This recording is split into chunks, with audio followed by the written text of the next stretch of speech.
شو اشتغلنا فيها هاي باشمهندس؟ هاي السيارة كانت جاية فيها مس فاير سلندر 1 و 2 و 3. 2 و 3 كانوا بسبب السبارك واحد سبارك بلاج كان في 3 بايظ، و2 كان بسبب الانجكتور بايظ. فكينا كل ده، بدلنا، طلعنا الانجكتورات، عملنا لهم ريبيلد.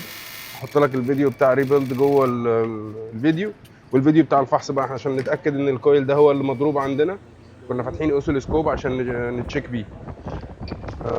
خلصنا كل حاجه، اتاكدنا ان الكنترول هو اللي فيه المشكله. الكنترول بتاع الشارع دي موضوع معقد شويه. قافلين في الموديل الجديد ان انت تبدل كنترول من مستعمل، مثلا انك تروح تجيب كنترول من السكراب يارد وتعمل له ابديت سوفت وير وتنزل سوفت وير السياره، يعني تعمل كلون للكنترول بتاع السياره. قافلين الموضوع ده، فما عرفناش نعمل كده. اسود اسود اسود اسود اسود، اثنين ابيض. قبل الفحص كانت تعطي سيفرال مسفير صح؟ كانت سيفرال مس فاير، بعد كده مس فاير واحد بس. بس مسفير واحد. يعني الاول كانت فيها واحد واثنين وثلاثه. بعد السبارك بلاجز وبعد وبرضه هحط لك الفيديو ان السبارك بلاجز كان مكسور، كان في سبارك بلاج مكسور. بدلنا سبارك بلاجز، بدلنا الكويل بس عشان نتاكد ان احنا ايه بره المشاكل.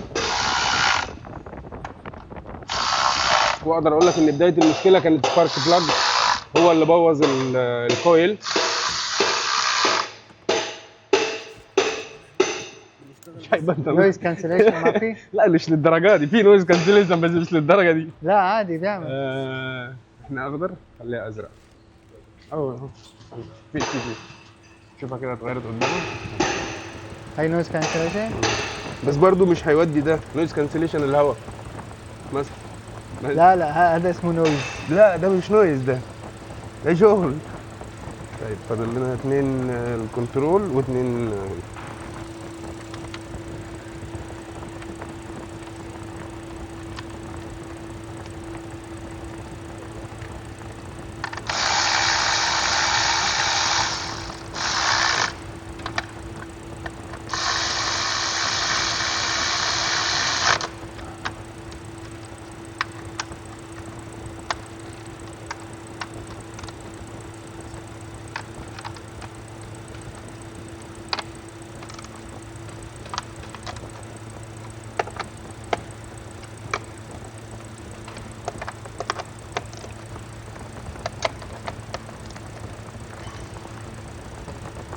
كده يا باشا. فاضل لنا بس نركب دي ونركب الثلاث براغي بتوع الكنترول دول.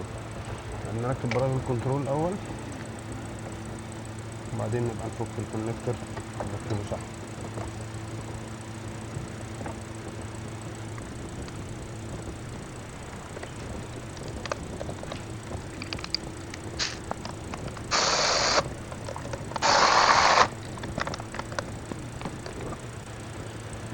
واحد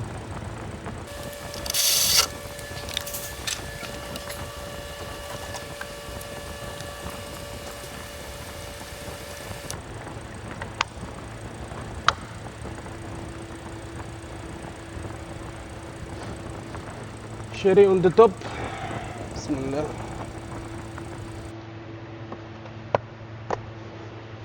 خلصنا يا باشا. ندور ونسمعها وهي بتمس فاير مره اخيره. ستيل عندنا مس فاير في رقم واحد، لازم نغير الكنترول.